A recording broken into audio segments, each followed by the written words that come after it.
इसी एकादशी का व्रत रखने से व्यक्ति को वैकुंठ की प्राप्ति होती है और व्यक्ति जन्म मरण के बंधन से भी मुक्त हो जाता है।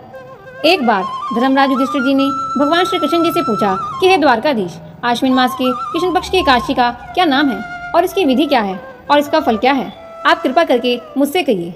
तब भगवान श्री कृष्ण कहने लगे कि इस एकादशी का नाम इंदिरा एकादशी है। यह एकादशी पापों का नाश करने वाली तथा पितरों को अधोगति से मुक्ति दिलाने वाली है। हे राजन, इसकी कथा को तुम ध्यान पूर्वक सुनो। इसके सुनने मात्र से ही वाजपेयी यज्ञ का फल प्राप्त हो जाता है। सतयुग के समय में महिष्मति नाम की एक नगरी में इंद्रसेन नाम का एक प्रतापी राजा धर्मपूर्वक अपनी प्रजा का पालन करते हुए शासन करता था। वह राजा पुत्र पौत्र और धन आदि से संपन्न और भगवान श्री हरि विष्णु का परम भक्त भी था। एक दिन राजा के दरबार में महासभा का आयोजन चल रहा था कि वहाँ पर देवऋषि नारद जी आ पहुंचे। नारद जी को देखकर राजा ने उठकर नमन किया और उन्हें आदर के साथ आसन ग्रहण करने के लिए कहा। राजा के आदर भाव को देखकर नारद जी बहुत प्रसन्न हुए। नारद जी ने राजा से पूछा कि हे राजन, आपके राज्य में सब कुशल मंगल तो है? मैं आपके आदर भाव और धर्म के प्रति आपकी कर्म निष्ठा से अत्यंत प्रसन्न हूँ। राजा इंद्रसेन ने नारद जी से कहा कि हे देवऋषि, आपकी मुझ पर कृपा है और उसी कारण मेरे राज्य में सब कुशल मंगल है।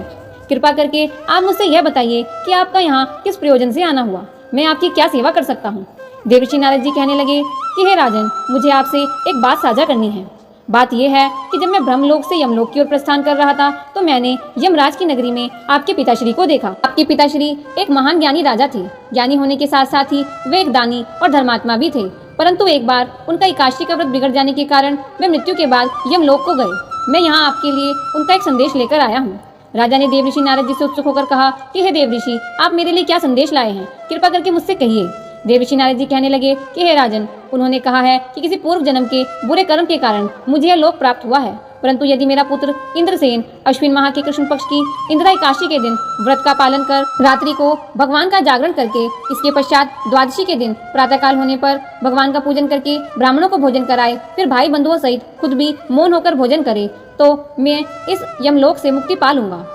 नारद जी कहने लगे कि हे राजन, तुम आलस्य से रहित होकर इस इंदिरा एकादशी का व्रत करो, इससे तुम्हारे पिताजी अवश्य ही स्वर्ग लोक को जाएंगे। इतना कहकर नारद जी अंतर्ध्यान हो गए। नारद जी के कहे अनुसार राजा ने अपने सगे संबंधियों सहित इंदिरा एकादशी का व्रत किया और इस व्रत के फल को अपने पिता को अर्पित कर दिया। इस व्रत के पुण्य प्रताप से आकाश से पुष्पों की वर्षा हुई और राजा के पिता गरुड़ पर सवार होकर विष्णु लोक को गए। राजा इंद्रसेन भी एकादशी व्रत के प्रभाव से निष्कंटक राज्य करके अंत में अपने पुत्र को सिंहासन पर बिठाकर स्वर्ग लोक को गए। हे युधिष्ठिर, ये इंदिरा एकादशी के व्रत का महात्म्य मैंने तुमसे कहा है। इसे पढ़ने और सुनने से मनुष्य सब पापों से छूट जाते हैं और सब प्रकार के भोगों को भोग कर अंत में वैकुंठ को प्राप्त करते हैं। बोलो वृंदावन बिहारी लाल की जय।